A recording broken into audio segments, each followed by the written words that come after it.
આમ ભગવાન કૃષ્ણ અને જેના મહારથી હોય,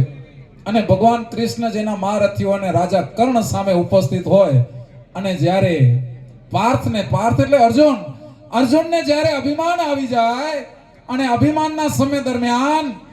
એ આમ ભગવાન કૃષ્ણને એમ કે હે યાદવ, સાંભળો છો કે જ્યારે મારી બાણ જાય છે ને બાપ, ત્યારે ઈ કે 2 ગજ કે આમ રાજા કર્ણનો જે રથ છે ને એ હટી જાય છે,